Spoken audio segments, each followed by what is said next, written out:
We bring you warm greetings from the team at M4M and Faculty GH, and a very warm welcome to you all for joining us on the third edition of M4M, Media and Information Literacy for Millennials.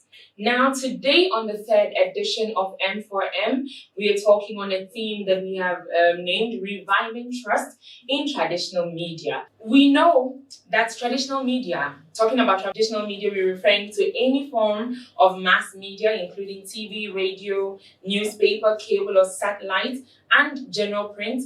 It has been the vehicle for transmitting information and culture to the public over the years. Now, these forms of media have been known to be a very trusted system for information dissemination up until the advent of digital media. We now find ourselves in an age and time where these forms of media have been replaced by digital media. And this is in respect of dissemination of information, critical information in real time and also in its reach. Talking about digital media, we're talking about platforms like Facebook, we're talking about Instagram, we're talking about Twitter, and we're talking about WhatsApp. They have taken over the dissemination of information in real time. Now, at the click of a button, everybody has information or access to information across the globe. This has been very helpful because, yes, we get to know what is happening across all other countries in the world and also at the moment they happen. But again, they have come with it a lot of issues, call it carnage, which is not only felt online, but massively offline as well.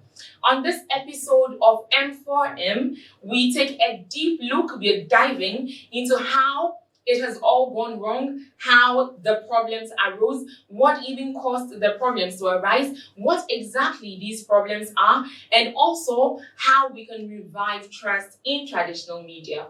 We are going to do this with a crop of very important people in the field of media.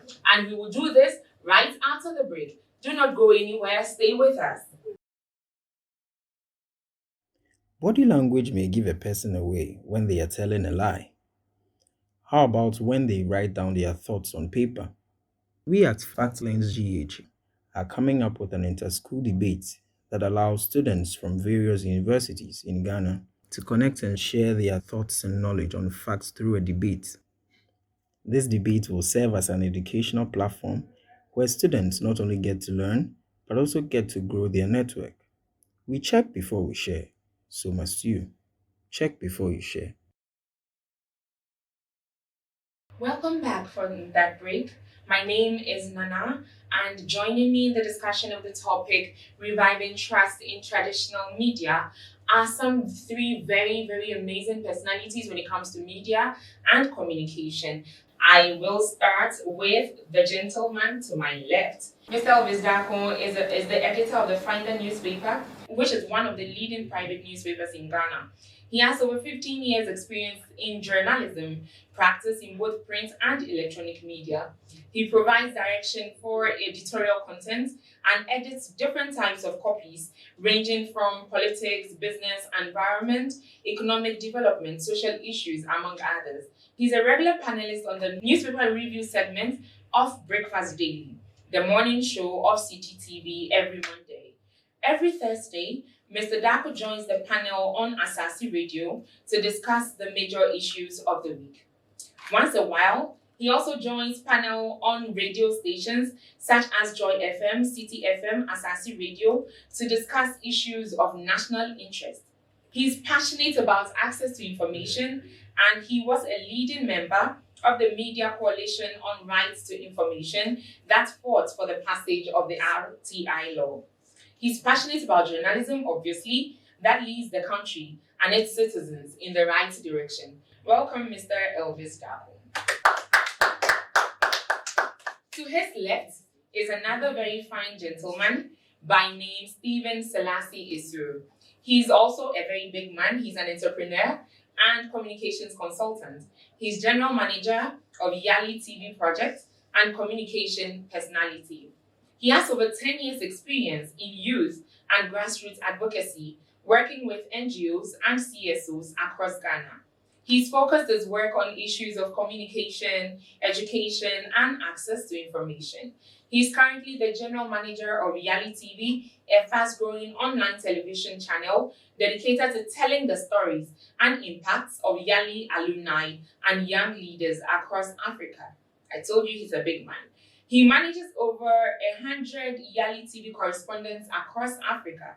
The channel has covered major events by youth leaders across the continent in English, in Portuguese, and in French, and continues to develop content based in value-based leadership. Stephen aspires to be a renowned media entrepreneur and development communication consultant. He would use his leadership skills and network to transform the socio-economic fortunes of the continent through a renewed media vision for Africa, storytelling, and peer partnerships. Welcome, Mr. Stephen Isuru. Now to the last but not the least, certainly, is Mr. Gilbert Nana Kwame Ansa, aka Gabi Official. He is a TV and radio personality and producer. He's worked with Plus FM, Olive Radio and TV, mid-morning show host, and marketing team head. He hosted 30 Minutes with a Gram on Tumpani TV, Channel 247 now. He is also producer on GH1 TV, For Unwind by Regina Van Helbert, Your Mind for Day, TLS by Angela Bamford, and on Star FM, he is producer for After Drive by K. Bunak. He is currently with EIB Network. If you want to know something fun about him, he loves to cook and he loves to travel. Welcome, Mr. Gilbert. Wow. So I told you we had some very good media gurus in the house today, and we're going to dive right into knowing how we can even revive trust in traditional media. Because we are addressing millennials, I want to start with my panelists who will be telling us what traditional media is, what qualifies for any media to be traditional media. And I will do this by starting with Mr. Darko, Mr. Elvis Darko.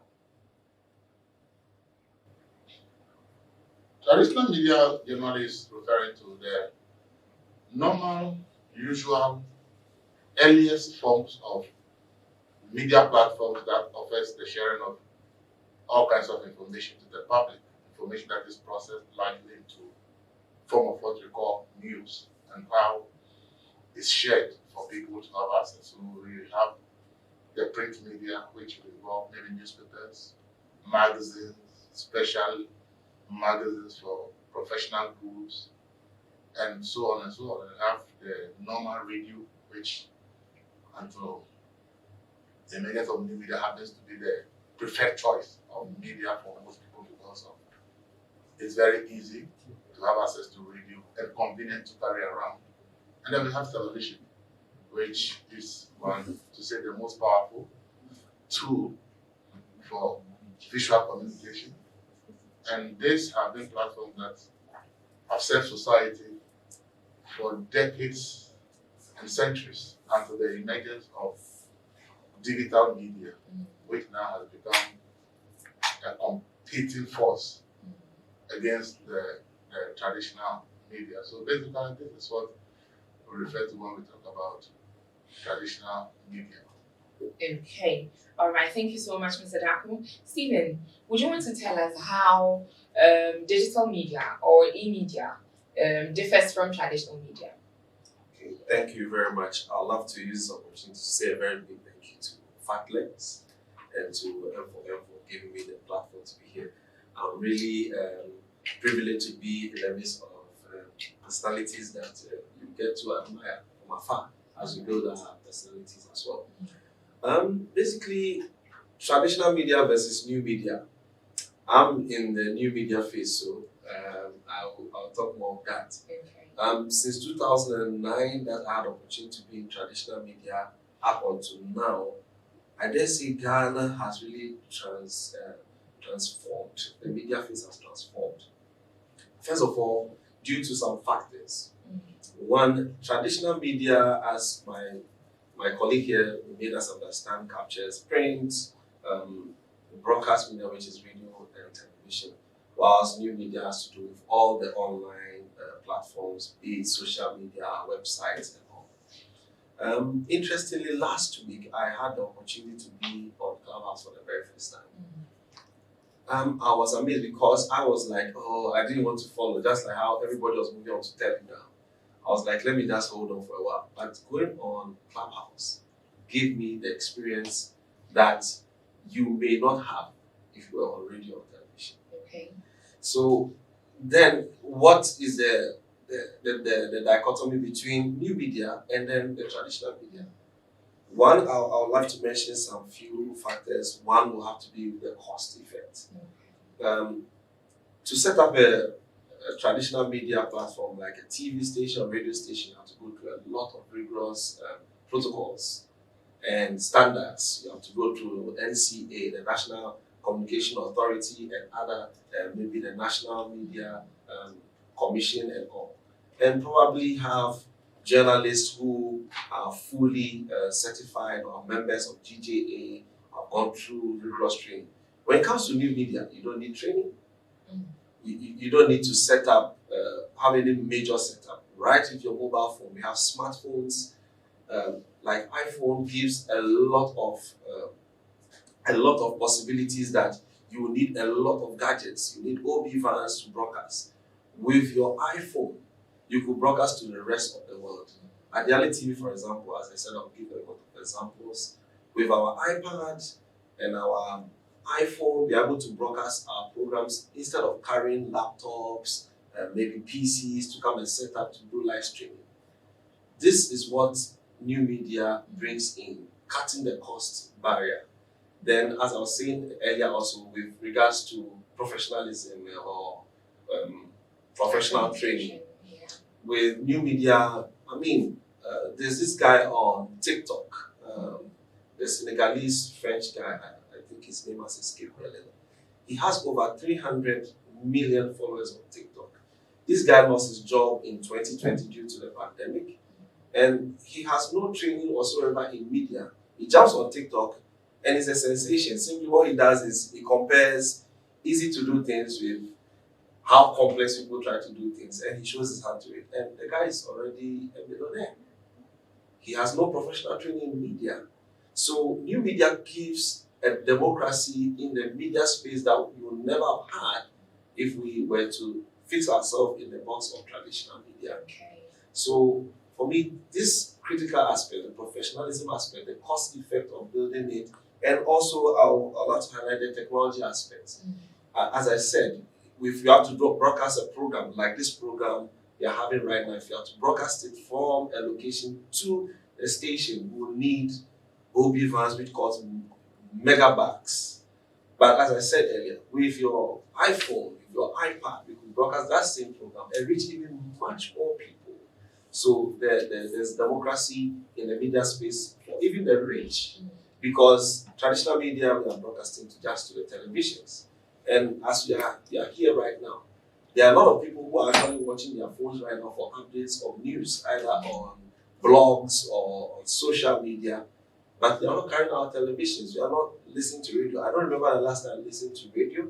I don't remember the last time I watched TV, even though there's a screen in the office. So the new media has actually brought democracy in the media space, which gives endless opportunities for information transfer as well as in content creation, which actually gives economic value to young people in our generation, and also gives the opportunity to have access to information on a click, which would have been difficult with the traditional media. Okay. All right. Thank you, Stephen. So you mentioned that new media is predominantly present on the internet. Gilbert, I want to come to you. Now we also find that the media houses or the media channels that we found were very traditional now have media presence on the internet as well. You can also reach like Daily Graphic, for instance, just by the click of a button. Is that more like transforming traditional media into new media? Is that giving them a new face, or are they still traditional media? Thank you very much, Nana. Adding a bit to what he said, the world has now become a global village. We are moving from the analog system into the digital system. Now, you wouldn't really see people walking by the streets selling graphic having a graphic shop. Those are gone were the days where you drive or you walk past the streets early in the morning and you see people selling graphic sheets, people having magazines and all that. It would be a privilege to have your story written in a graphic those times. But now, pardon my language, but I would be quite glad to have your stories in a sheet of paper rather than online. That is why today you see people like Zion Felix, you see people like Amel Debra, you see people like Gamashin Blogger. They are making waves rather than the daily guides, the PNPs, and all that. PNP. You see, it's not even like that. I know, We are right? moving from the analog Yeah. system into the digital system. So, if per whatever he's saying that it's quite cumbersome to put your content or your news or whatever on traditional media rather than on digital media, it's easy. I quite make sense with him. But talking of cost and how effective it is, you cannot compare traditional media to Digital, yeah. Okay. All right. Thank you, Gilbert. Mr. Dathmo, you have been on the field for quite some time now. You've had experience with traditional media, very good experience with traditional media, and also now with the advent of new media as well. I want to find out from you, what would you say is the advantage of traditional media over new media? If any. I don't know. The discussion is taking a certain tone, and I don't know if that's the focus. See, media is a platform, whether it's traditional or new media, it's a platform. Yeah. It is different from content on the platform. And a platform offers the opportunity for you to share content. But as to the quality of the content and what intent are two different things. Sure. So when we are comparing new media and old tradition, me, I'm not more bothered about the platform because a platform is a platform. It's about what is shared, the information I'm putting out there, what's the quality, what can it do, and what effect can it have. You see, you mentioned a guy who has a 300 million. It shows you how to do things simple. Journalism is not like that. Journalism is about profession. You are processing information. See, all kinds of information can be shared. But what can be called news need to meet certain standards. So information is processed to go to a process for it to fit into what is called news. So for me as a journalist, online traditional media is not my problem. My problem is what's the quality of the content out there. So when we are looking at the two, most of the time we are lost. If people are lost within the discussion, thinking that once you say media means that everything there is quality. No. There are things that new media can do. There are things that traditional media can do. And you see, content is so important and it can have a rippling effect. We are trying to make life easier for ourselves by going more technology-wise. But what we have not also looked at is that we are also compounding the problem of society when we do more of these things. I'm a technology, I like technology. But for journalism, for instance, we are talking about traditional and new media. If you look at the quality of content and you compare, comparatively, it's becoming clear that what is on new media is becoming a problem for the world rather than what is in traditional media. Great. The damage it is causing is becoming unprecedented if you are looking at the damage that is being caused. Let me give you examples. In 2013, the Twitter handle of Associated Press was used to send out a tweet that there's an attack in the White House. At that time, the AP has 2 million followers on Twitter. By the time the media has realized that something like that is out, it has reached about 4 million people. You can imagine if somebody had said, they said terrorists have attacked the White House, so we are going to attack. You can imagine the damage that would be caused before they realize that the information itself was a fake information. Terrorists actually hacked the Twitter handle of AP to send out that tweet. If you look at what that tweet has done, if there could be any war, there could be any war. Here is the case. Nobody can sue the Associated Press for the damage caused. Why? Because they have established that it was hacked. If it is traditional media, they would have been sued. Because if you read what happened, the S&P lost over $136 billion just because of that tweet.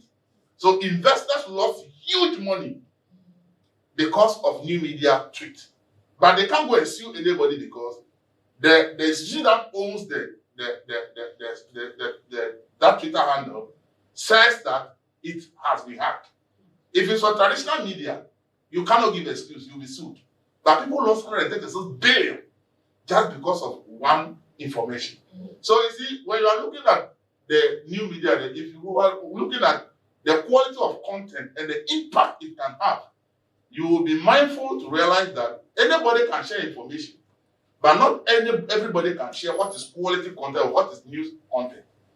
Sure. In 2018, the Michigan Institute of Technology did a study, and the study shows that fake news is a major problem.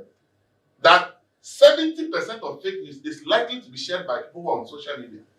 Because people lack the skills to determine and check what is true, what is false, what is good or what is not good. 2018, just 3 days ago, Facebook itself did a study to know the impact of fake news. The Facebook study is saying that misinformation, information that is shared from Facebook posts that are from misinformation sources are supposed to be 6 times more engagement than what is actual, proper, well scrutinized news. Yes. Sure. So Facebook, by its own study, has established that their platform has become a place for people to be sharing fake news. And when you share fake news, more people are supposed to react, share it, send it to other people, than if you share information that is what? Standard, well appropriate, true information.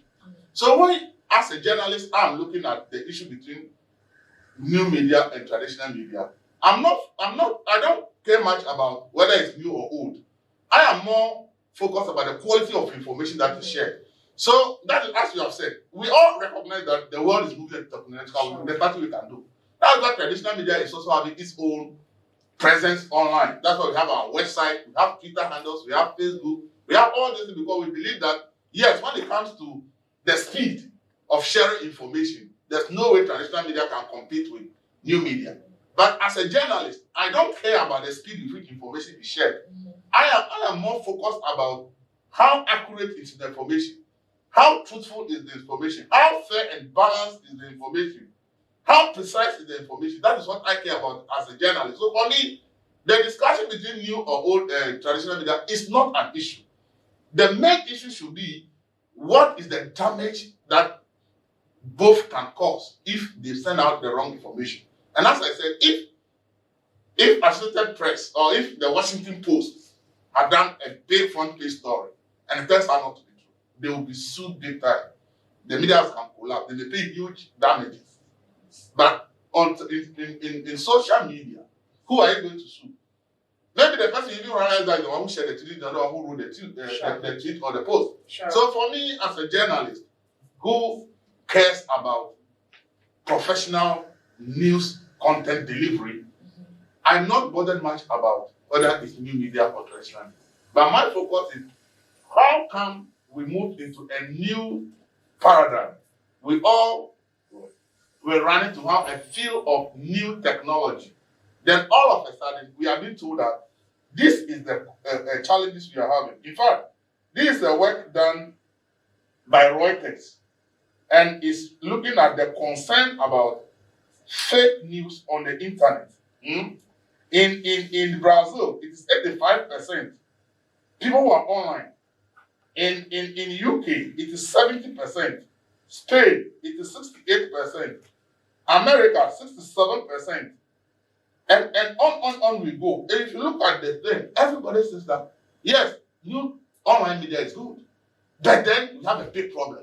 Big problem being that there is so much that you can find online that it's very difficult to verify whether it is true or not. Exactly. But for traditional media, you can easily hold people accountable and say, you said you are doing a professional job, but your work that you have done, we can establish that it is not true. And it can easily be resolved. But then, unfortunately, the problem with new media is going to be, or has been, and it's going to worsen, is about how anybody can just fabricate anything and put it out there. And the viewer or the reader or follower will find it difficult to ascertain because the person who put the information, even the person's credibility is in doubt.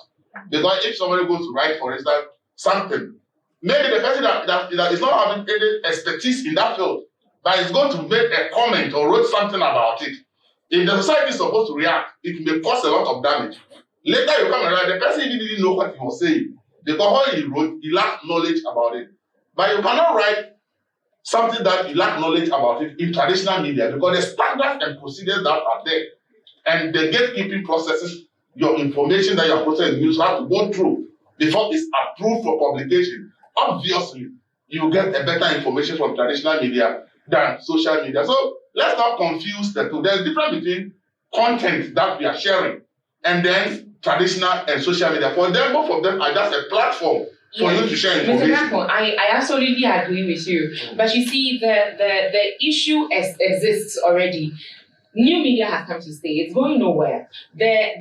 What we're trying to establish now is how, like you have said, traditional media is supposed to be the origin or the creator or disseminator, as it may be, of very good media, of very good information, credible information, trustworthy information. If I needed any information and I saw it on the Daily Graphic websites or in the Daily Graphic print, I should be able to trust it 100%, 101% even.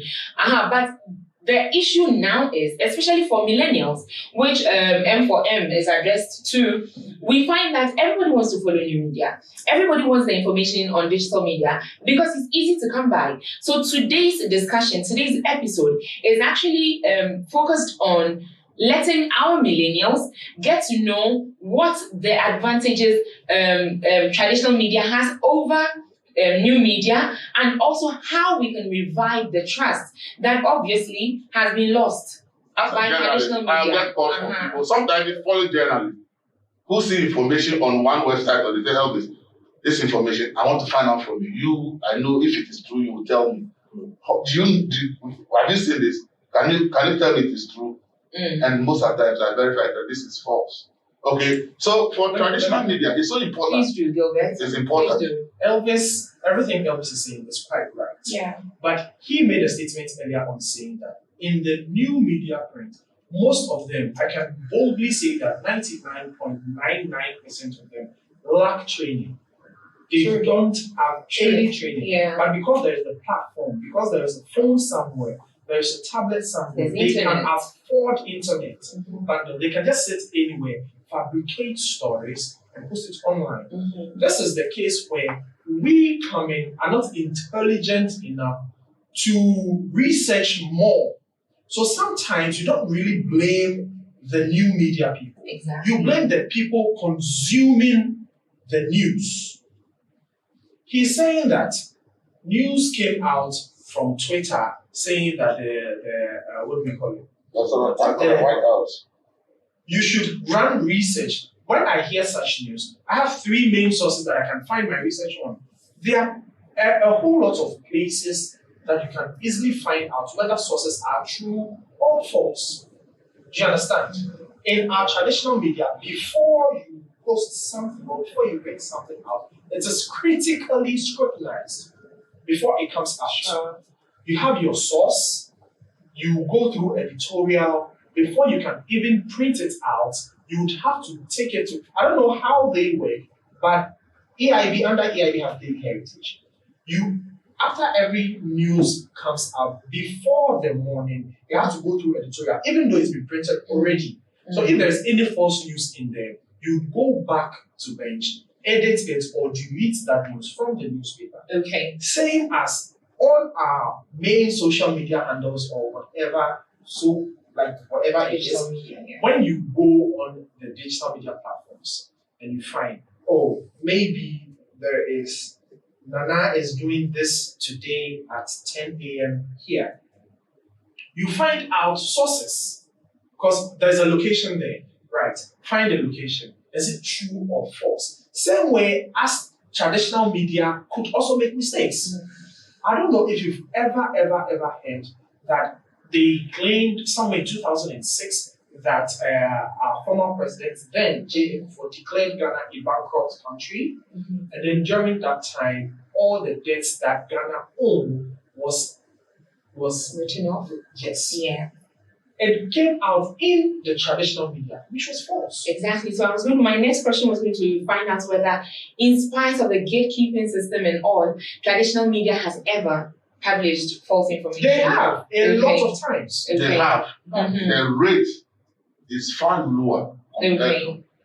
to new media. Okay. The reason being that there are checks and balances and processes, as I said. If a reporter comes from outside, for example, for print, I've done print, I've done electronics, I know what it is. You do your story, it has to, if your news editor has to go to the story. For print, from there, I think you go to editor himself, go to some editor, and they have to verify the sources before they put it out there. But the person, as he rightly said, which is the biggest problem for social media, is that anybody at all can put out anything out there. The person's capabilities, abilities are not necessary. And it is difficult for you to know. The reason when people say there's lack of trust or there's a middle trust in social media, traditional media, I don't believe is that it is not a lack of trust in the traditional media. It is the desire to have a feel of new technology. That is how come we, lot of us decided that, let's move, new thing is coming. So let's all go and have a feel of it. It doesn't mean that we necessarily lack confidence or trust in the traditional media. That is the one we go and we realize that this thing I don't think is true. We return back to the traditional media to go and verify.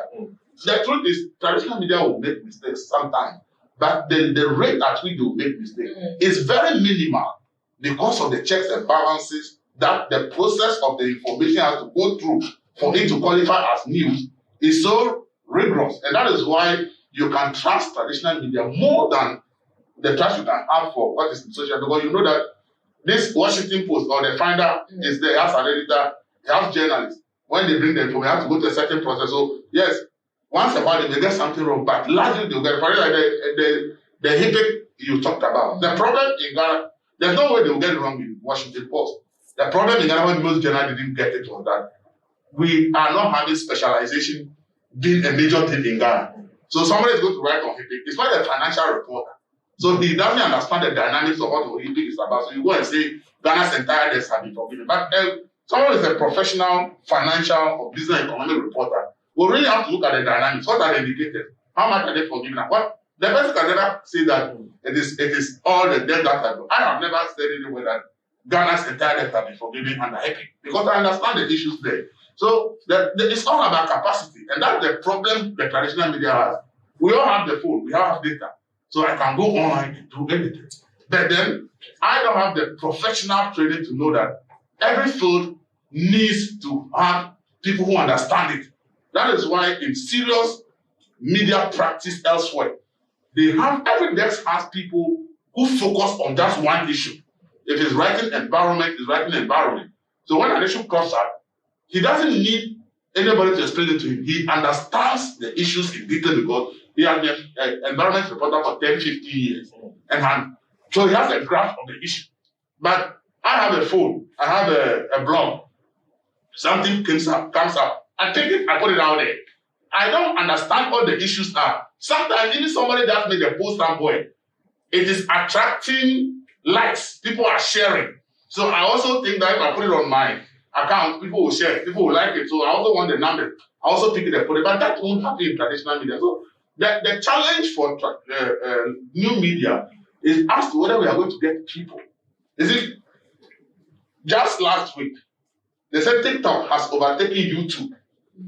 And if you are a journalist, you'll be like, what is happening? The quality of information on YouTube and the quality of information on TikTok are not comparable. TikTok is just like something that you want to have fun. Oh, some things that make you laugh. But when you go to YouTube, you can watch a 30-minute documentary, a professional way. So when you are a journalist, you are shocked to say, where is society going?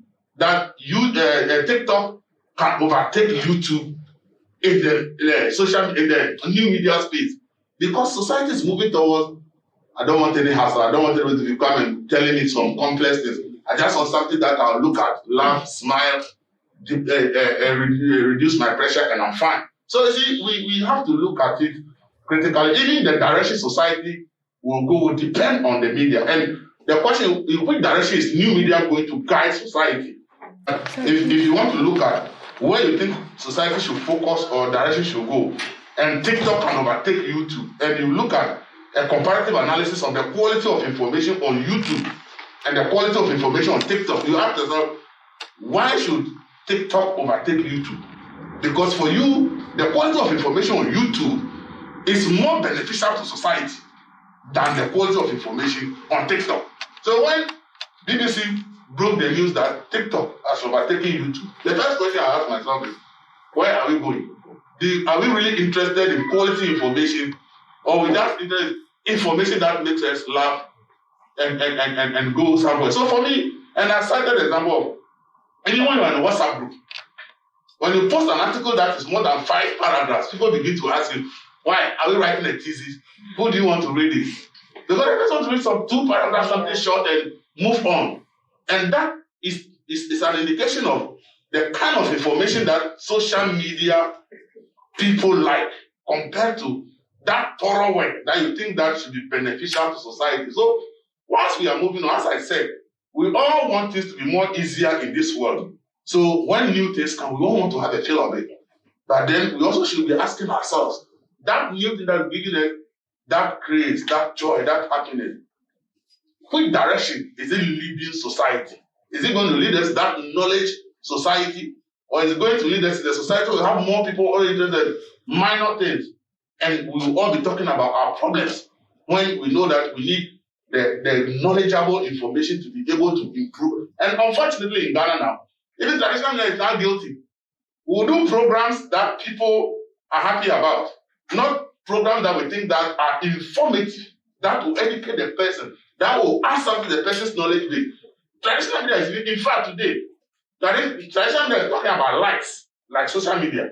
This is the trendy issue. So now you can even see a major newspaper go and pick information from social media. That's their list for the following days. That's where I was going to go. So I was going to say that, see, when you listen to radio, you read whatever articles, print media, you watch television. It is usually the same things on social media that are transported into traditional media. So I was going and professional is not behaving like unprofessional. Exactly. So then that is the problem we have identified. And we need to go back to, Stephen, I'll get back to you, don't worry. We need to go back to a place where we're able to revive people's confidence in traditional media. Because you see, if that's why I asked earlier if traditional media has not been known to make some mistakes as well. And now, in recent times, you find that traditional media, new media, we're swimming in the same pool.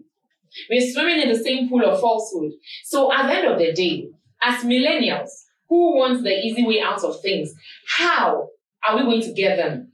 But before we get there, Stephen, please give me your dissenting view. Okay, so interesting discussion so far. Yeah. And for me, the big thing here is the age group. Exactly.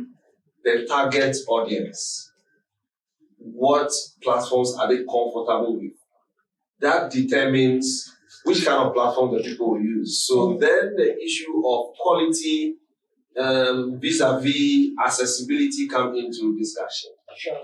For example, we're talking about millennials, those born between 1980 up until somewhere 1995, when internet came to Ghana. Then maybe you have the Generation Z, which is 1996 to somewhere around 2010, thereabouts. Then we have those who came before our generation, because I'm in the Generation Y. So Generation X, those who came 1965 to somewhere 19. Yeah. Those are the guys who are like 40, 41 on upwards to like 56, thereabouts. In that time, when television came, I bet you those who came, the baby boomers, those who came after the World War 1945 to 1965, will tell you, no, television was the big devil. It was a big devil in the box, you know. there was resistance to that platform at that time because it made everything fast. Information that had to go through a telegram, that will go through a postman, that will take 2 weeks, came, boom, on the television. So they were like, no, this is going to bring a lot of falsehood, la, la, la, la, la. Then our generation came when there was internet. The guy who used to write, the editor who would go to work and have editorial meetings with his editorial team, talk to the journalists. In fact, before you write some articles, my big brother here will confirm, you have to write the article, add a letter to the editor, the chief editor, before you are permitted to have it published. That takes time. Sure. So the young folk, right now, I wanted to find out updates, news updates. I went online. The issue here is, to address what my big brother said about quality, it will have to depend on the platforms you go. Then I have some indicators which I'd love to share. One of them has to do with opinions. There's a very thin line between facts and opinions. Today in traditional media, we have stations that are owned by politicians.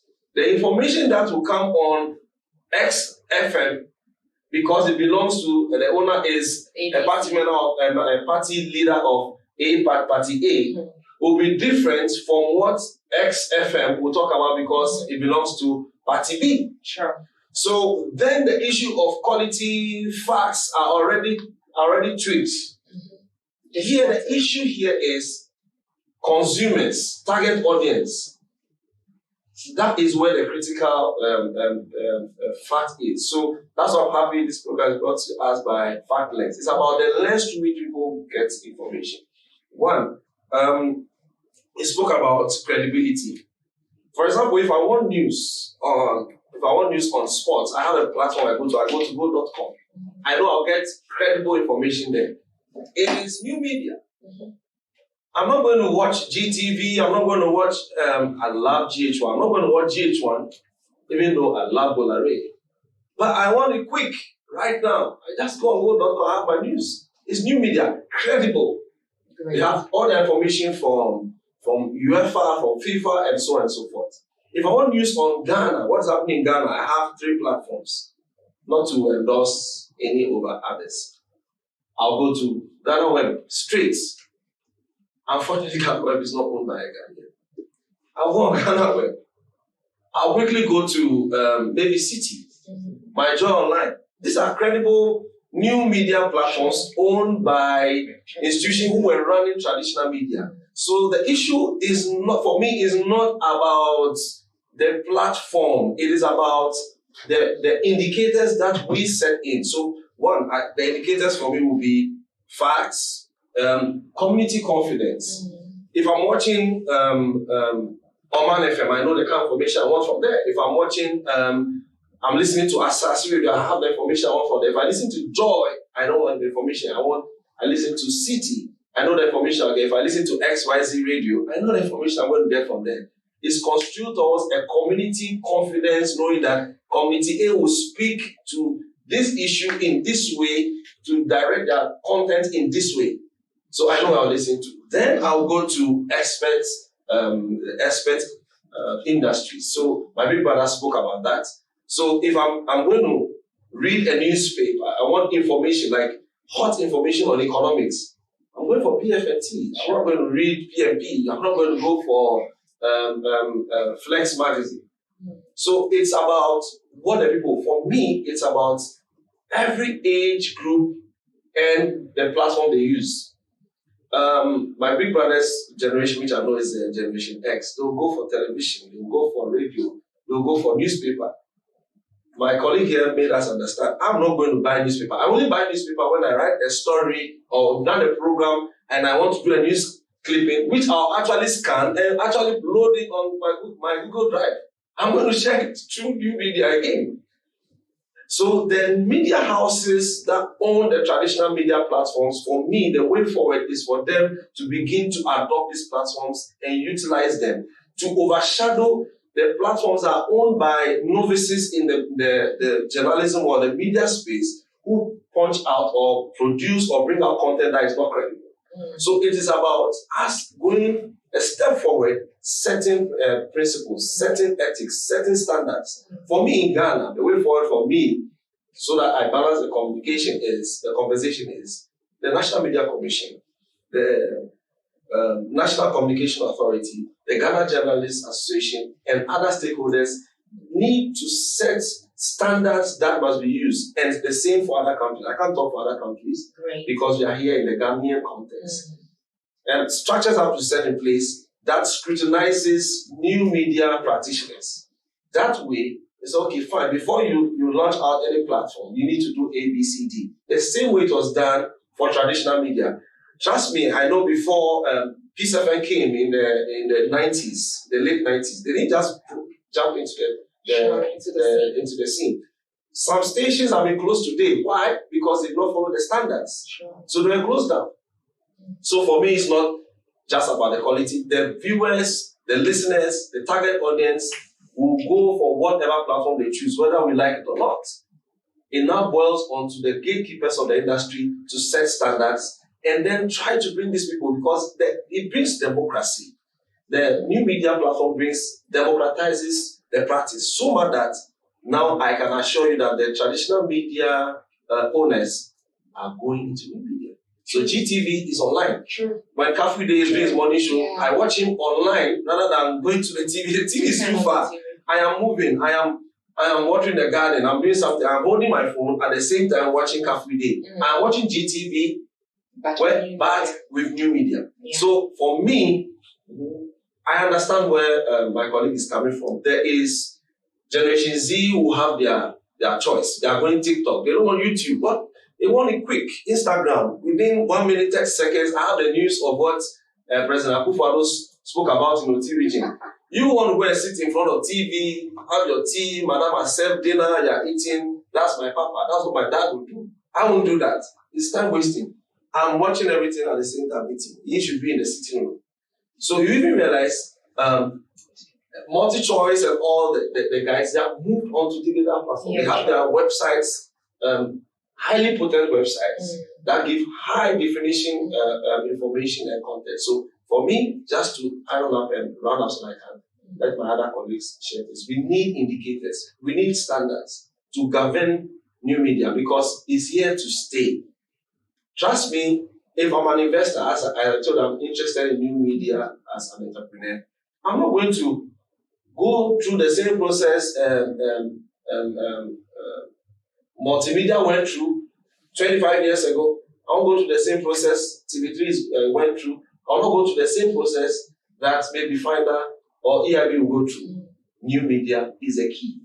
But I agree that we need standards. We need professionalism.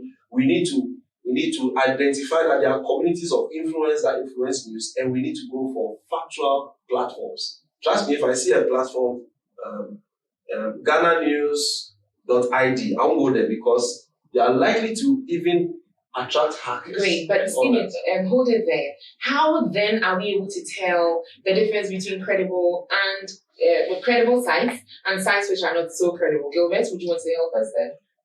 Finding credibility in sites. Most of the times, I don't know if people have really taken note of this. Most of the times when you open sites on either your phone, laptop, any of them, it cautions you that it's a cookie site. Yes. Like I keep saying, all of these millennials that are coming, we are quick to pick information without really verifying or researching on the info. And due to that, like he's saying, before all of those news would come out, they are authentic, they are scrutinized, it's been edited. Now, due to new media, our journalists that are coming are becoming lazy. They have become so lazy. I can mention 1001 days. They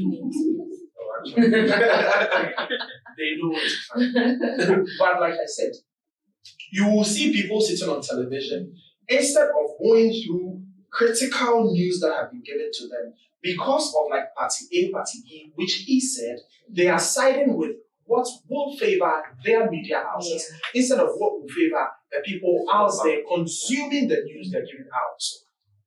Do you understand? Yeah. So due to that, it is making the whole, like people will sit home and will say that, oh, I probably prefer the newspapers instead of the online news because they are authentic. Mind you, this same newspapers also have online portals. Exactly. They also have online portals. Just that the new media is literally making our old media sensations. Like, look, let's make all of this. People are following new media and they are making waves for themselves. People are following new media and they are still getting authentic news. It is dependent on you, where you, and how you think. I think we should educate people more on how to consume news rather than how to just read news and forward it. Right now, you wake up on your. Today, I woke up and then I checked my WhatsApp. I had about 1,000 something messages, and about 60 of them are videos sent from abroad, cautioning people on how COVID-19 is this, how COVID-19 is that. Meanwhile, none of them are certified medical health practitioners. Yeah, sure. But they sit there and they feel like, oh, new media is the new wave. And I've heard this without verification. I've seen this without proof. And I think it's right. That is why he said opinionated. Sure. They sit at their homes. They feel their own opinions are right. Their own experiences. Or once they agree with anything that is shared, they share as well. Or once it tickles their fancy, they share as well without verifying whether it is right or it is not credible. And in this new age too, we prefer popularity, celebrityship to professionalism. Somebody will say, but who is Gabi? I don't really know him. I haven't really seen him. So if he is giving out information, what's the authenticity? But I would mention some people's names because I'm that cool with them in the woman. But assuming Regina Van Helvete is sitting on television and is saying that, oh, the airport is burning, and maybe she's let her had a dream of it. Everybody believe it. Mind you, in the next 20 minutes, the airport will be filled with firefighters when there's no fire. But if Gabi should sit down and say that, look, in the next 30 minutes, there's a plane probably landing in Tukai International Airport with ammunitions to probably hit blah, blah, blah, blah, blah, blah. And because they don't know who Gabi is, they feel that the news is not authentic. So sometimes, like I'm saying, it is not about how traditional media is spoiling or how it is the new age and how they see things. Okay. So we now have to move into their minds. We now have to move into how they see things, think like them, and operate in the way that they will understand us. Great. So we'll hold the thoughts on moving into the mind of millennials, and we will take a break here. We'll be right back after the break. Body language may give a person away when they are telling a lie. How about when they write down their thoughts on paper? We at FactLens GH are coming up with an inter-school debate that allows students from various universities in Ghana to connect and share their thoughts and knowledge on facts through a debate. This debate will serve as an educational platform where students not only get to learn, but also get to grow their network. We check before we share, so must you. Check before you share. Welcome back to our very, very cherished viewers, and we will continue the discussion right from where we left off. So before we went on the break, we established that indeed there was a problem that needed to be resolved. New media comes with a lot of carnage, but unfortunately, traditional media has also hopped on to the same carnage. They're causing the same problems that new media are causing. And so I'll go back to our panelists. And this time what we're going to do is to discuss the way forward. Once we are done with that, or whilst we are at it, we'll also take some questions from our cherished audience. And so I'm back to you, gentlemen, and we will resume our conversation from where we left off. What's the way forward, Mr. Darko? What's the way forward? Oh, the way forward is to, journalism is a profession, as I said. The platform is there. and it can be traditional or new media. Okay. But journalism is a profession and it has standards to be followed. If we revert to following the standards, the trust will resume. See, in traditional media, the readers impose their trust in the media house because they believe the media house are professionals to do the right job. So they trust traditional media. Are we now going to say everybody should now impose their trust in everybody who is on social media? What is their level of training? You understand? So for traditional media, we should return to the practice. In this country, somebody is an SS dropout. He's working in a media house. No training. Doesn't understand what the profession is about. But he has access to media because maybe a friend works there, an uncle works there, the big mother is the mother's friend, the employer has to come, him or her to come away. He doesn't have any professional training. Meanwhile, this is a profession. So why are there non-professionals working in a profession? That is the biggest problem in Ghanaian media because we don't have what we call entry standards. Like they say, if you have to become a lawyer, you have to do your LLB. After that, you are still not a lawyer. You must start your professional law course before you are a lawyer. In Ghana, journalism doesn't have any entry qualification. Anybody that don't have access to journalism and become a journalist and be working as a journalist, even though professional investors have no training, I don't understand what the profession is about. The media houses should begin to do this. That I'm only hiring a professional. So everyone understands what the profession is about and will do a professional job. That is what will return the trust. Radio and television, they bring, in the name of politics, all kinds of, empty-headed people to come and discuss issues that they know nothing about. And they make noise. The person who is listening to you who understand the issue as they and listen to the radio or watch the television, and the panel you have put there is showing total incompetence or ignorance. How does the person trust your media house and say you are churning out right information? It doesn't work that way. Radio and television this have become a place where people now go and defame and insult people. If my father has become a subject of insult on the radio station, I won't listen to you again. Or on your TV station, I won't listen because why should you become a platform for people to come and insult people? But these things I'm mentioning are what is happening in the traditional media in Ghana today. For which reason some people have made up their mind that it's not worth following traditional media because the standards and ethics they are supposed to apply, they have thrown them to the dogs. So we can't find the standards in many media houses in Ghana today. So that has made the other person some time ago, the media will not do this. We don't expect the media to do this. So there are people in Ghana who tell you, I'll prefer to listen to the BBC than listen to any radio station in Ghana. Through this, the BBC make sure that they follow the professional standards. Before they put out, they do what's supposed to do. So when you listen to a documentary or news or anything on BBC, you are satisfied with what has come out of it. But what about us in Ghana? So if we want the trust to return to traditional media, there is a great opportunity looking at the harm and the rate at which fake news is increasing on social media. And it is going to be very difficult and impossible to believe that everybody on social media or people follow, everybody will become information literate and be able to determine this information is genuine or not. It's going to be difficult.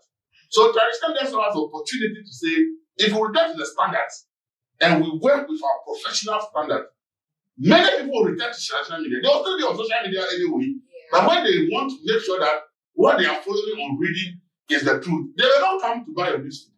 But they may go to your website and say, if it is on the website of this media, then it is authentic. So that is the things we need to do. But for now, unfortunately, the content in the media space in Ghana today, what we are doing, obviously, people will not have the kind of trust that existed 20 years ago. It will not exist because how people did things 20 years ago. We have changed. We took a lot of ethics around. Somebody is a dropout for school. I'm not saying a dropout is not good, you can't learn on the job. You can learn on the job, but the person's performance on the job shows clearly that the person is very incompetent. Whilst advanced countries have actually gone further to specialize. So that when somebody is writing economics, the person has economic. People listen to Dr. Sanjay Gupta on CNN. This is a surgeon consultant, but reports for CNN on health. So when he's talking about health, everybody, this is a surgeon and understand what he's talking about. Everybody says, we love Richard Quest. Richard Quest is an economist, that's an MA in economy. So when he's talking about economics on CNN, he doesn't need any expert to come and tell him what to do. He knows his job. But what about us in Ghana? How many of us are even thinking about specializing to know that we get more knowledge? You cannot give what you don't have. If you have trash, you give trash. If you have quality information, you give quality information. The question, what is the quality of the people who practice in the media in Ghana today? Now, anybody that has access to the media says, I'm a journalist. Please, the difference between a journalist, because a journalist is supposed to follow standards of practice. They call it SOP, standard operating procedures. In every profession, it is there. Every professional has a standard operating procedure. They have ethics. What is dominating media space today in Ghana? Many of them lack ethics. Many of them lack the journalistic standards. So, access to the media does not make you a journalist. Unfortunately, the lack of information literacy. Anybody that has access to the media is a journalist in Ghana. And because of that now, it is having a negative impact on the true journalists who are doing a good job. Yeah. Because the negative ones now, and they are the ones who are popular than the ones who are doing the quality journalism work. So it's difficult, but it's a problem if we don't address these issues. Unfortunately, the trust in traditional media in Ghana will still not go up as we want it, even though there are still very good quality journalism being done by some. But the numbers that are becoming more popular.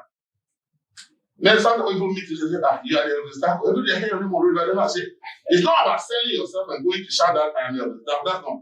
I want my word to speak for me. I don't need to come and tell you that this is me. But that's what we are. People have to look. I'm the journalist here. I'm the one who did it. And radio and TV will make it more popular than the print journalist. So you see people who have no professional training, the output of their work tells you that they don't even understand what they are talking about. But the one they have managed to sell themselves to the public that they are the ones. They are the ones that people see. And then when they make the mistake, then there's this people. I had to be defending my friend Kodo Jansen when his report of this Chichinga issue came up. Everybody knows that Kodo Jansen is my friend. They were attacking me. I said, look, please understand. The man was a broadcaster. He started when he was a student at the university. He was learning on the job. It doesn't make him a journalist. There's no journalist who say that somebody was standing by petrol, lit fire, and he is alive. No journalist, because the journalist who put in the deal that makes sense. How do I stand by petrol? I lit the fire. Except that I'm the one who lit the fire. And I'm alive, but others are dead. It's just like the second fire. We were being told that somebody smoked cigarettes and dropped the cigarettes, and that is what caused the fire. But the man who is said to be the one who dropped the back of the cigarette is alive. But over 150 people who were not even close to where they dropped the cigarette rather died. And I said, this report is a bogus report. Because if it is petrol, we are talking about petrol fire. The one who dropped the cigarette should not be alive. So there's no report that should tell me that that person who dropped that cigarette back to cause the fire is alive. The report is fake. Thank you. But you have to apply standards Thank you. to be able to come to some of these conclusions. Sure. So Mr. Darko has spoken about standards. He's spoken about applying standards and ethics, and he's also spoken about using professionals on our traditional media stations or channels. Gilbert, would you want to add anything? I would start from where you ended. Okay. Add mine. So he spoke about standards. Now, the standards we have in our, excuse me to say, so-called media houses are fine things of people in English. I know, right? And certain bodies. I know, right? Nobody will go and pick somebody who is really well organized and well trained, who doesn't have that fine face about it, to sit on their television and then anchor news or something. Don't make money. Yes. It don't make money. I mean, Right now, the criteria is fine face, fine body, fine body, adults. and then probably female gender. Excuse me. Yeah, probably the female gender. Because if you come into the media space right now, most of the on-screen gods or goddess, let me say gods are all like 70% of them are females. I'm not saying it's bad, because what a man can do probably will do better. Yeah, but you can't take up your So, Successful. so if we are going into details, like he said, making sure that before somebody is being employed into the media house, even though you have a CV, we go through your, when you go, I've had opportunity to visit some countries, and if you want to find a job there, forget your certificates. It's Bangladesh. Prove to me what you can do. So you're a journalist. Today in Ghana, if I take you to some media houses, I had a privilege to go and have give a speech in one of these new media houses that we spoke. And then the lady I was given to write a story for me to publish on, or not to publish, to put on my news timeline. I took the story and then I was like, oh, you work for them? She said, oh yeah, I've been working for them for 2 years. Blah, blah, blah. And then I told her that whoever employed her is making her very huge damage. Because somebody who cannot even spell people shouldn't be one of the people. Like, shouldn't. Do you understand? We look at the body stature, we look at the fluency, we look at how the person can like attract people to the television station, and we don't listen or we don't feel or think about the impact those people could make. Do you understand? Moving from the criteria or whatever, I think that the new or the old media, what we should do to get our new or the millennials into what we do is to get into their minds. Think like they do. Okay. What do they want? What do they like to hear? What do they listen? Fine. People like to see Sewa Ami here on the television screens. Take Sewa. Take her through proper training. So that if Sewa comes to sit on your television screens and she smiles, she should say something meaningful that comes along with a smile to make people have the correct information. Not that Sewa will come and sit on screens and the youths outside are looking at how they impact this cricket or how Sewa's. You understand what I'm trying to say? No, but like, I'm trying to. Yes, I get your point. We should think like the new media thinks. Yeah. We should. There was this information that went across, was it Istanbul? Yeah, about some few weeks ago. People were smoking in their cars, which was quite dangerous because now the electronic cars are circulating. And they had to bring very beautiful women out and make them wear bikinis and hold a poster in their mouth, stop smoking in your car. And they caught over 70% of the men in the environment's attention. They caught their attention because Are you sure they were looking at the placards or the bodies? if you look at it, definitely you look at what she's holding. And not everybody. And they caught their attention. And amazingly, people started dropping their smoke and cigarettes. And like if they see you, because they want to just start closer to you, they drop it there for you to see that indeed they have dropped it. So you see, think like they think and do things like they do things. And mind you, you will get them into what you want them to do for you. Great. That's it. Great. Stephen. Yeah, interesting. I have some few points about how I'm concerned. Like we spoke about integration. For me, integration is key. For the traditional media to win the millennials and maybe Generation X, those who come after them, they need to integrate new media into their setup. So I want to see Daily Graphic have graphic TV as they have, which is on social media, YouTube, and maybe on Instagram and maybe Clubhouse or whatever platform it is. They should have an additional platforms added to the traditional one they used to have that gave them their pedigree. Also, I'm looking at, we spoke about standards. I think that the National Media Commission, the National Communication Authority, GJA, need to set up continuous professional development programs, workshops, and seminars that happen for the various category of practitioners in the country. It should not be left agile. We need to have the stakeholders come up with the initiatives. I want to see GJA organizing training programs for online media, bloggers, and reporters, regardless of their educational background, because whether we like it or not, we are going to have these guys practicing. We need to have these programs to train the people to follow the standards that were learned by people who have the MEs, have the PhDs in media, sharing their knowledge with their colleagues who either maybe report in Erenga, Hausa, who may not need to go to all the academic ladders that we have climbed. We need to share knowledge in our space to develop, and it must be engineered by the stakeholders of the industry.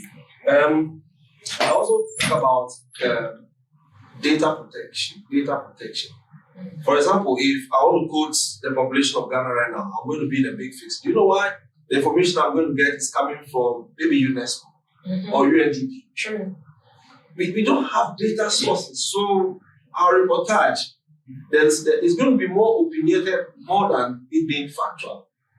We can't reference or refer to any authority or institution of authority on the matter. So we are going to be using foreign media, and that's where I have an issue. I'm hoping that we'll have another platform where I'll talk about it. There's something called agenda setting.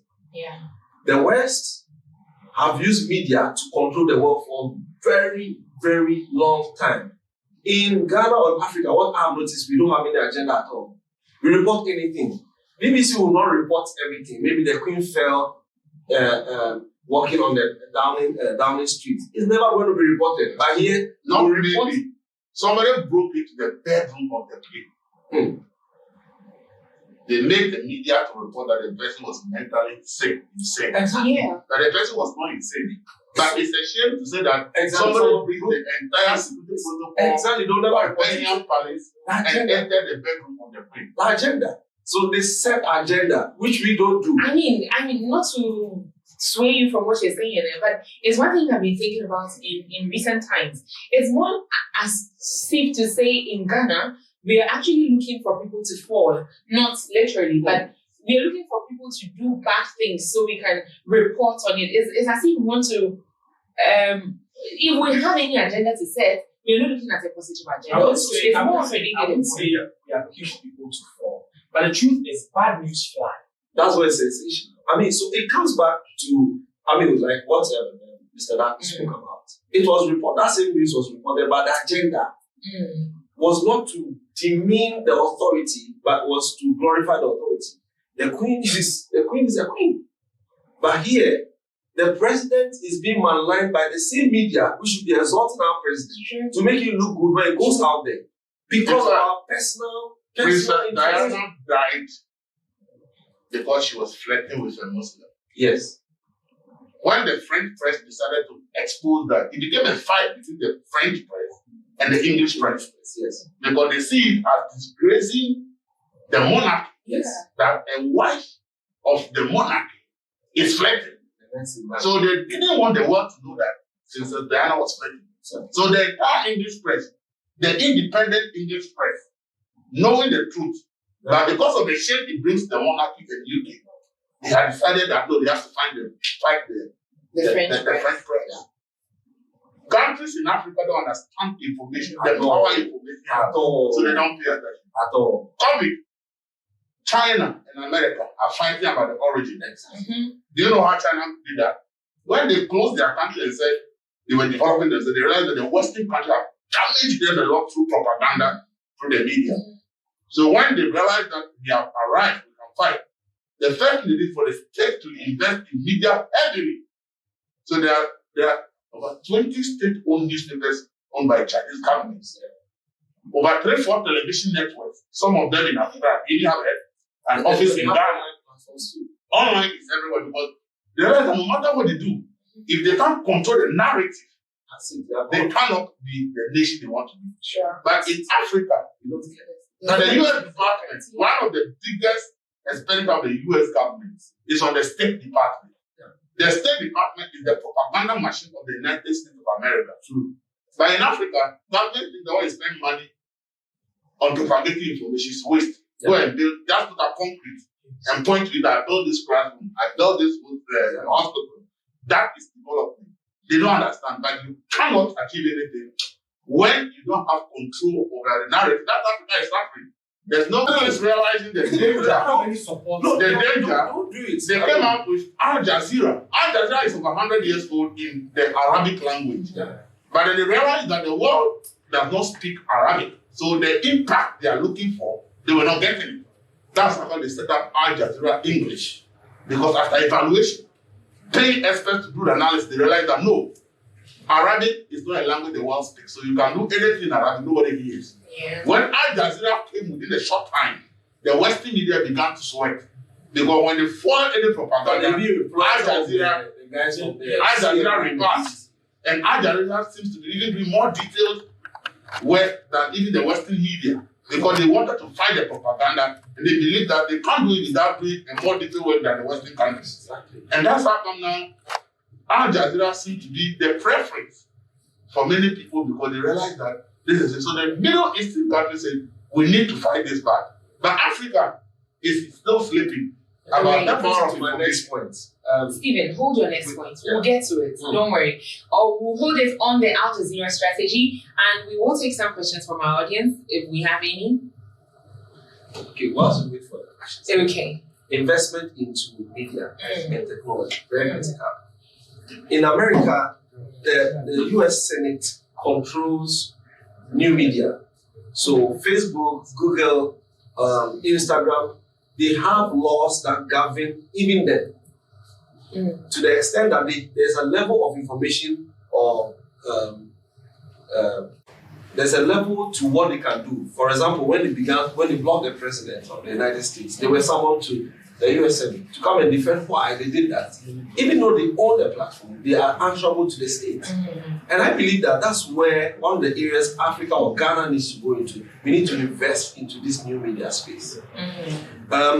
It would be nice to see multimedia have its own social media platform. Why not? It would be very nice to see that. It would be nice to see EIB come up with the next social media platform that will trend, which will be their tool, which will be used at the same time giving them their economic empowerment, at the same time giving them an extra platform. It goes a long way to set the agenda to make sure we churn out Afrocentric or Ghanaian-centric information. Okay. So we need to invest into technology. We need to invest into building the people we work with, because now even Google does not employ certificates, as my brother said. They employ workability, deliverables, someone who can deliver. We need to now invest into making these people into the standards that make the institutions that have existed in the traditional media space. We will learn from making people into the standards that we need, but we'll take a question now if it's ready. Great. Thank you very much. I'm Kelvin. Yes, and I have some few questions I just want to ask, just two of them. And the first one is, in new media, do we base credibility on number of followers? In new media, do we base credibility on number of followers? No. The number of followers. The number of followers is about how much you make money. Yeah. Because that's what brings the money. So people are interested in the likes, the share, because that is where you, the person who owns the platform, makes money. So like does not necessarily mean the site is credible. As he said, somebody says, this is the simplest way of doing things. This is a complex way of doing it. He has 300 million followers. The amount of money Google will pay him in a year, Facebook and all the rest will pay him just because people, and that's what I've said. Excuse me, sometimes I make the comment. I say, why people are being sold by fools to make money? Because people who should know better than who are following those people, who are doing something that some of them excuse that doesn't make any sense. But they are making the money because you are following the person. So likes and followership and all the rest does not necessarily mean the content there is. In fact, quality content doesn't have much following. Throughout the online space, quality content, it doesn't have much following. Because people are like, this is too complex, this is too detailed, this is too long. We just want something simple we like about and we go.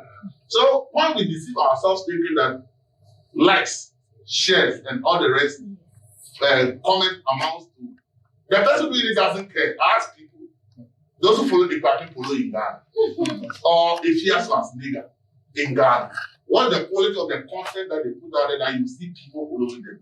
But they are interested that you should follow them to create all kinds of, fake or useless controversies so that you follow. What you don't know is that that is what they are living on. Because Google, Facebook, Twitter are paying them for the number of people who are following. They stream their adverts there and they pay them. So the person only the pay doesn't care about the content. Online, that's one thing. Most people who run this with huge following, as I told you, say something like 300 million. Associated Press is like the most credible news agency in the world. But they have 2 million following. They don't have 200 million followers. What you're talking about the most credible news agency in the world is the Associated Press. Great. But they don't have 300 million. I'm not sure they even have 100 million followers. Even the Washington people, I'm not sure they even have 20 million followers. Great. But you look at the quality of the content, you ask yourself, why are people not following me? Yeah. People don't follow because of the quality of the content. And that is the danger that for places like Africa we risk to suffer. Because it means that we are going to produce a lot of people who don't think deep. But in advanced countries, they can afford that. Why? The governments have recruited the best brains. They identify and recruit them. And make them researchers and pay them all the best money. So you can afford to be fooling. But they identify the ones that are deep thinkers and build them to become millionaires, to become the owners and all this. The platform, which of them is built by Africa? Zero. No. In 3 months, in 3 months this year, March to June, 3 technology companies in America made a profit, not revenue, a profit of $50 billion. Look at Only 3 combined made a profit of $50 billion in 3 months. Because you are following Facebook. Somebody is using Apple. Somebody is using, because of that, they made their money in 3 months. Great. Kelvin, so obviously credibility is not based on the number of followership. Please go on with your second question. On my second question, at the tail end of the presentation, you mentioned an agenda. The Western countries set an agenda for their media.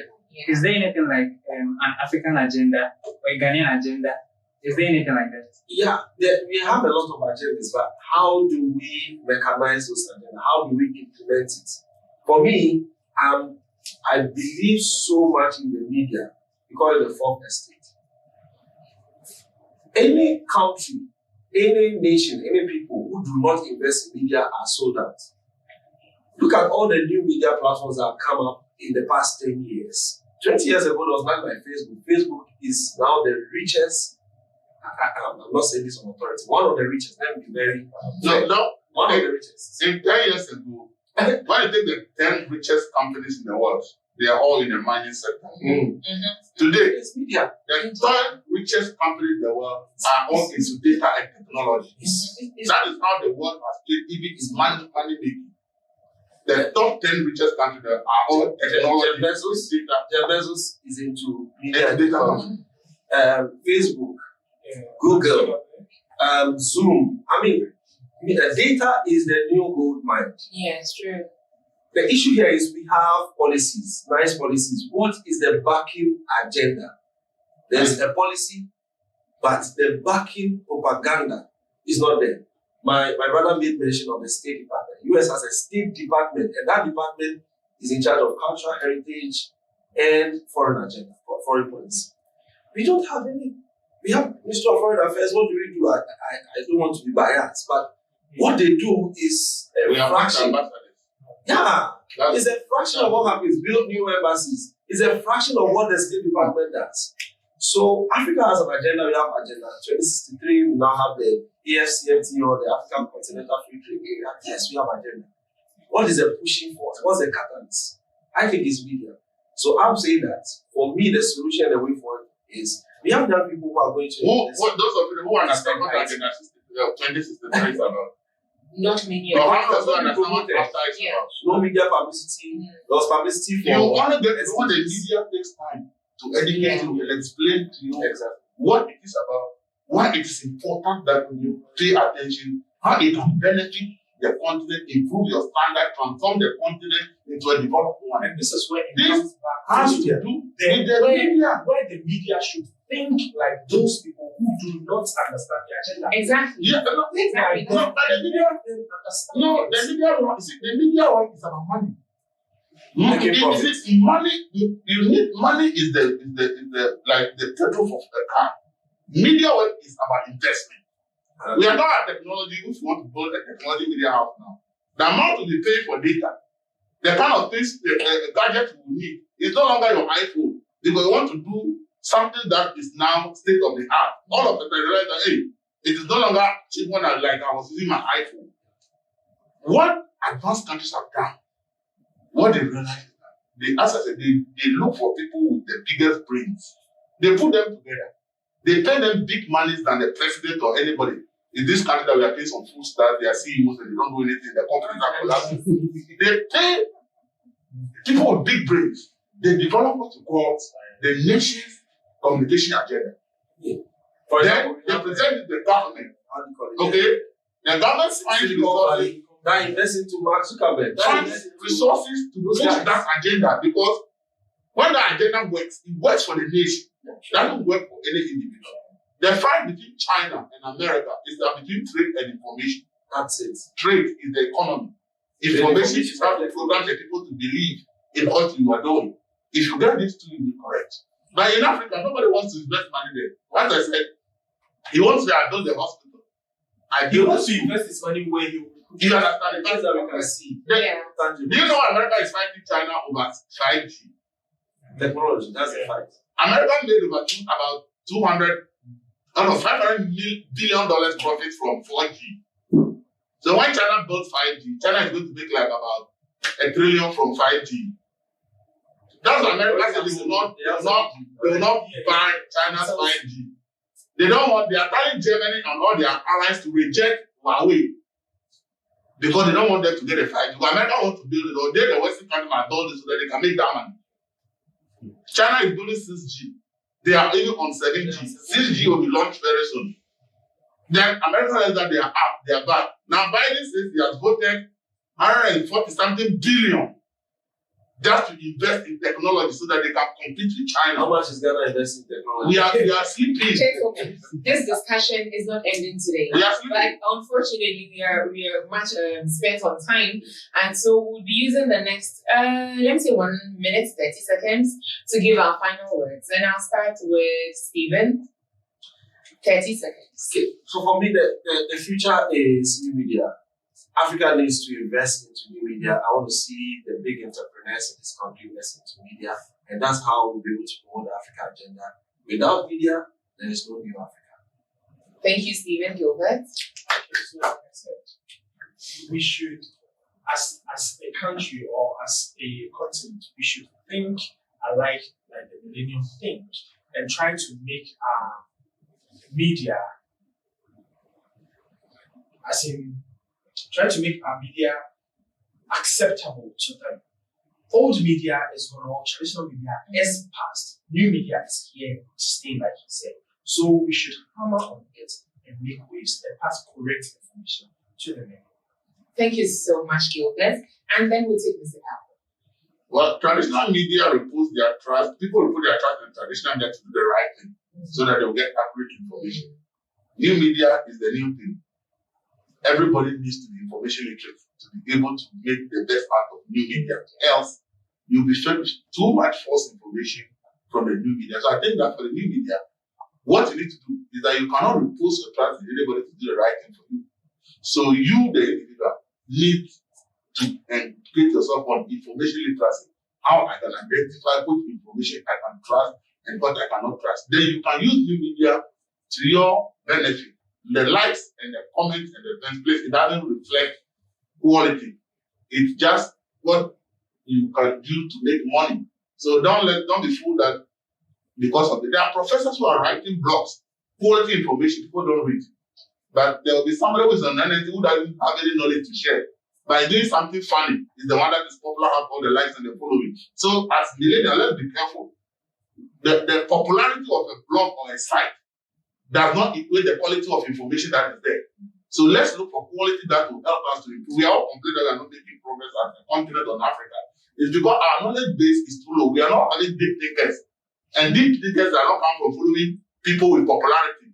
It's about acquiring the right knowledge. So we can use social media. As there are some professionals who write blogs online. If you can find them and follow them, you can get a lot of good information. That is what we need to do. If you can find them and follow them, you will get some good information. We started off by telling you that I had some very amazing gurus in the media and communication field, and I'm sure that you have observed it as such.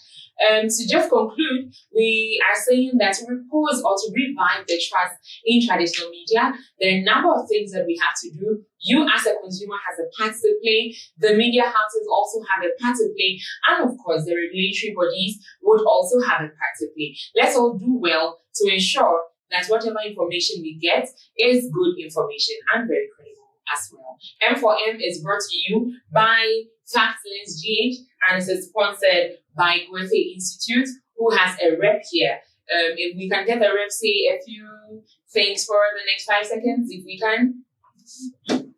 Great. Okay, good afternoon to everybody, and thank you so much for coming and for hosting this program. I think, like our speaker said, we all have a role to play in combating fake news and fact checking. We all have individual roles to play. So when we are collectively doing this together in our small ways, we can start from somewhere. We don't also always have to wait for some big person to do it up there. As millennials, we can start from somewhere. We can start from our own kindness, and then it will spring up. Thank you very much. Thank you so much, Goethe Institute. And apart from Goethe Institute Library, we also have CTM AFRI or CTM EFRI. And then we also sponsored by B25 Media and Pick Rates Dynamics Limited. Thank you so much for joining us on the third edition or the third episode of M4M. We will meet again on the next episode. Thank you.